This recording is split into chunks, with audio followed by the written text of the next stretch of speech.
Hey guys, this is Bhavya here and welcome back to the Med Concepts with Bhavya. Today in the part 3 video of the hip bone anatomy, we are going to study the second part of the hip bone, that is the pubis. Okay, so in the previous video, that is in the part 2 video, we have seen the features of the ilium part of the hip bone, and as you already would be knowing that hip bone has three parts, that is the ilium, the pubis and the ischium, right? So in this video we are going to talk about the features of the pubis part of the hip bone. This part is the pubis part of the hip bone. So without any further ado, let's get into the video. Let me very clearly first show you how the pubis part looks. So this part exactly here, that is this part which I am circling with the refill, is the pubis part of the hip bone. Okay, and I always would request you, and in this video would also request you to remember the position of the hip bone so that we can study thoroughly and in a better way, right? So you know, right, this is the way I'm gonna hold the hip bone and this is how it will be. And reminding you again, this is the left hip bone. Okay, so this part over here is the pubis part of the hip bone. So now let us talk about what actually the pubis part is. The pubis bone is the antero-inferior part of the hip bone. So by antero-inferior part, I mean, see, when I keep it, that is why I said you that the position is very important. When I keep it in the anatomical position, that is this way, you get to know that this is present anteriorly and inferiorly, a little inferior. Okay, so this is how it's going to be held. So this is the anteriorly and then it's going a little downwards, so inferiorly. So the pubis is the antero-inferior part of the hip bone. Another thing that you will see here is it forms the anterior border of the obturator foramen. Let me explain this part first. See, this is the obturator foramen. Okay, this passage is the obturator foramen and this is the anterior boundary of the obturator foramen, which is formed by our pubis part of the hip bone. So that is the introduction of the pubis bone. It is present, if we catch it like this, I mean hold it like this, it is present antero-inferiorly, that is antero-inferior part of the hip bone, and it forms the anterior boundary or anterior border of the obturator foramen. Now let us talk about the parts of the pubis bone. We have three parts in total. The first one is the body of the pubis, that is this big part, the body of the pubis. Okay, then we have the superior ramus and then we have the inferior ramus. Again repeating, there are three parts in the pubis part of the hip bone, that is body of the pubis, that is this part. Okay, then superior ramus and inferior ramus. Superior ramus is present superolaterally and inferior ramus is present inferolaterally. So superior laterally, inferior and laterally. Okay, so that is about the parts, and now we would be talking about each part and the features related to each part of the pubis part of the hip bone. Let us now first talk about the body of the pubis, that is this part. So the body of the pubis, this is the body of the pubis. Okay, so we are talking about only this part. We will not go here because that is different, that is superior ramus, and we will not go this side because this is inferior ramus. We will just have to focus here. So here this line, this part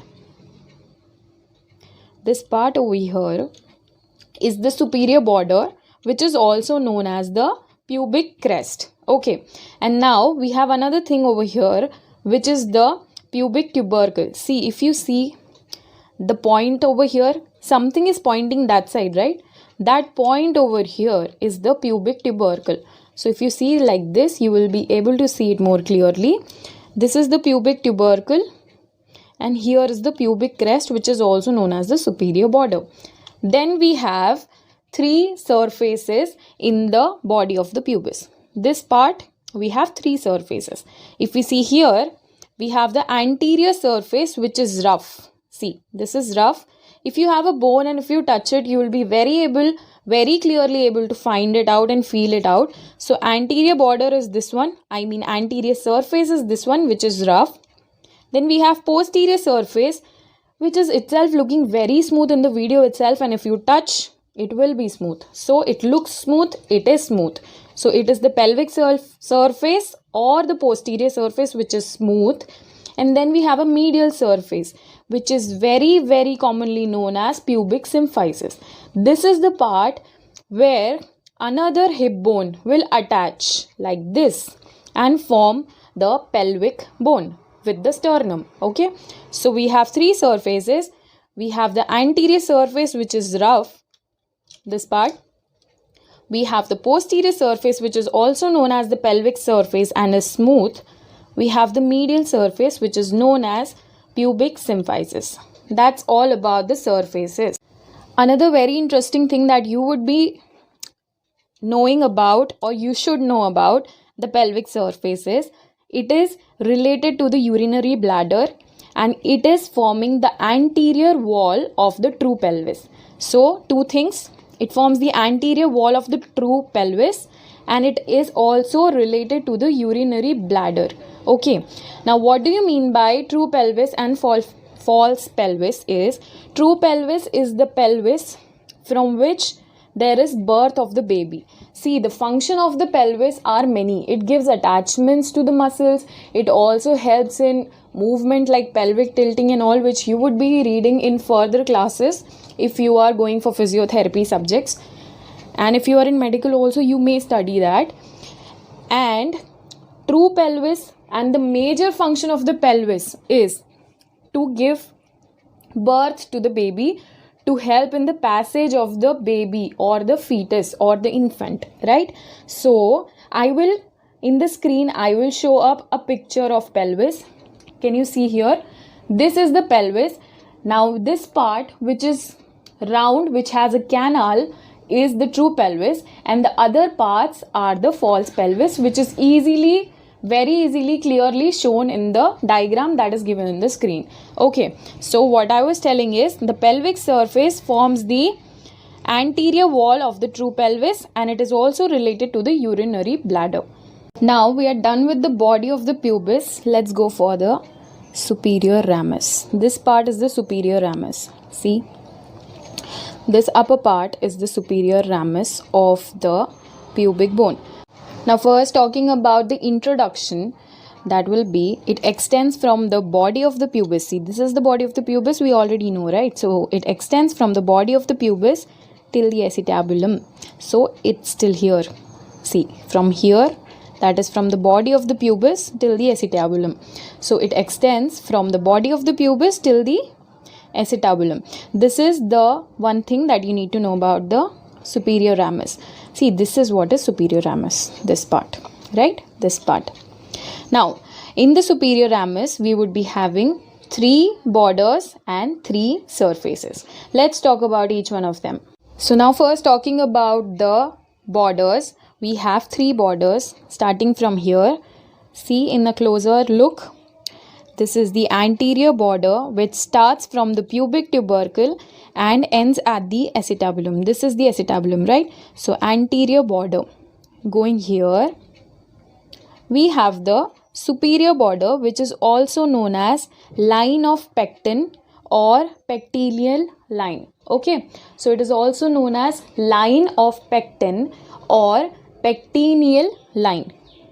That is this one, superior border. It is also known as pecten pubis and line of pectineal.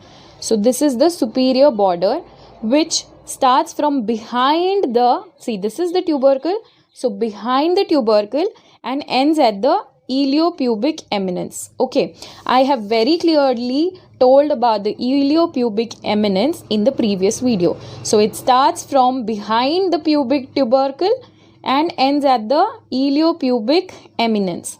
Then going here, that is the inferior border. I have marked it, see.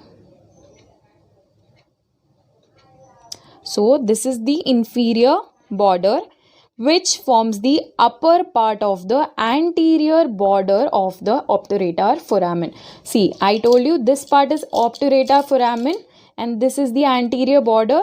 So it is forming the upper part of the anterior border of the obturator foramen. This is all about the borders. Now let's go for the surfaces. Now talking about the surfaces, the first one is the pectineal surface that is present between the anterior and superior border. See, we have three surfaces and three borders.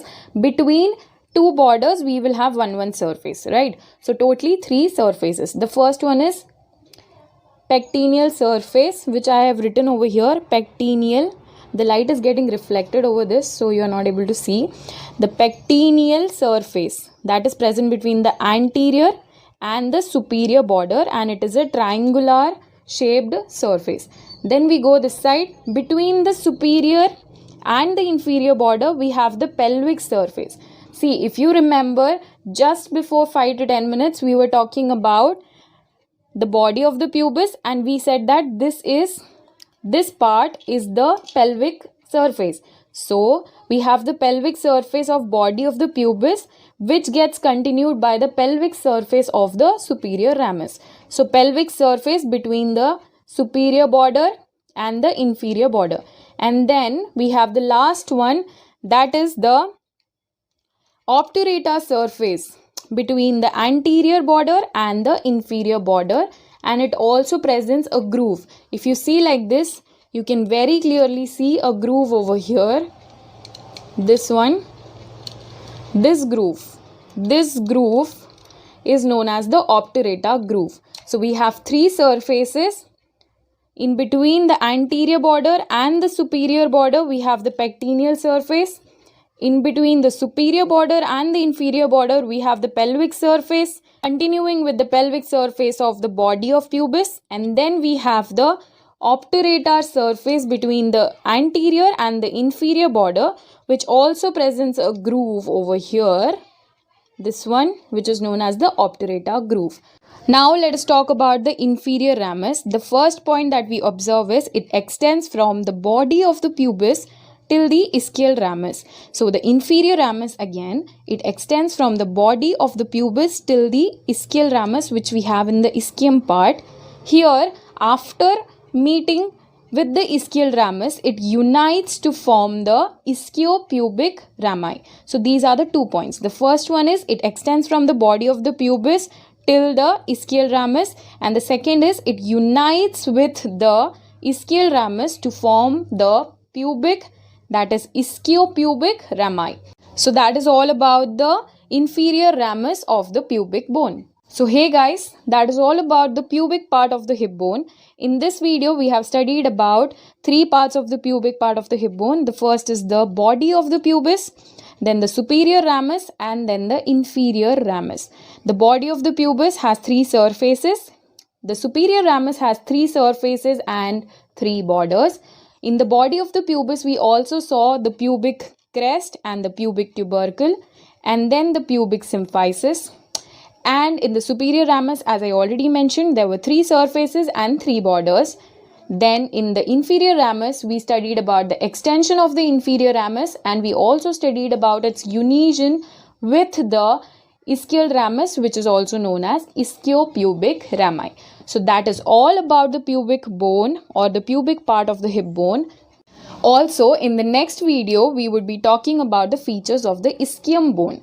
That is the ischial part of the hip bone. We have already talked about the ilium features in the part 2 video. In this video, that is the part 3 video, we have talked about the pubis features, and in the part 4 video, we would be talking about the ischial part of the hip bone. So that is all about today's video. I hope it was fun to understand, easy to understand. Also, if you have any doubts, any comments or any suggestions, comment down in the comment section below.